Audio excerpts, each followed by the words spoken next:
হাস্যকর বিভিন্ন স্টাইলে কবর কবিতাটি আবৃত্তি করা হচ্ছে। প্রথমে যাই আছে, সে ছিল একটু নেতা নেতা ভাব। তার কবর আবৃত্তির ঢং ছিল এরকম: কবর, এইখানে তোর দাদির কবর, ডালিম গাছের তলে 30 বছর ভিজে রেখেছি দুই নয়নের জলে। সেটা একটু নেতা নেতা, তো তার নেতা নেতা ভাব আছে। তারপর যাই আছে, তার একটু চুলকানি ছিল, ওই পচাই আটার মধ্যে থাকে, তো একটু চুলকানি ছিল। তার কবরের ঢং ছিল এরকম: কবর, এইখানে তোর দাদির কবর, ডালিম গাছের তলে 30 বছর ভিজে রেখেছি দুই নয়নের জলে। যাই হোক, তার একটু চুলকানি ছিল, এরকম এরকম ভাবে বলে চলে গেছে। আর তারপর যাই আছে, সে একটু ওই যে আষাঢ়ে স্টেজে আসার আগে একটু পোড়াটা খাইছিল, মানে ভাজা টাজা খাইছিল। তার একটু আসার পর পায়খানা চাপ দিছে। আর আসার পর তার কবিতার ঢং ছিল এরকম: কবর, এইখানে তোর দাদি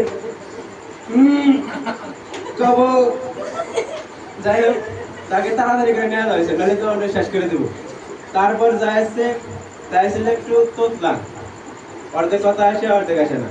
তার কবরের ঢং ছিল এরকম: কবর, ওইখানে তোর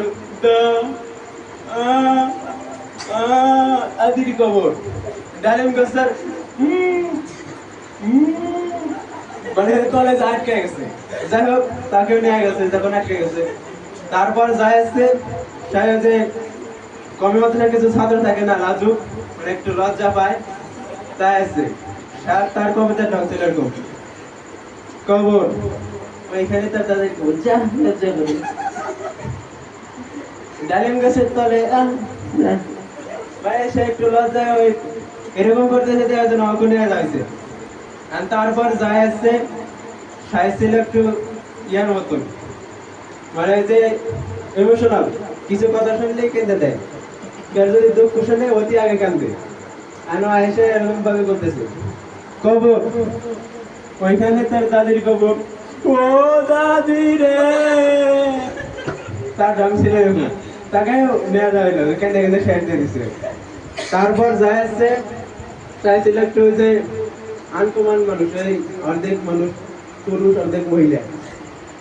তার কবিতার ঢং ছিল এরকম: এই কবর রে কবর, এখানে তোর দাদির কবর, ডালিম গাছের তলে 30 বছর ভিজে রেখেছি দুই নয়নের জলে।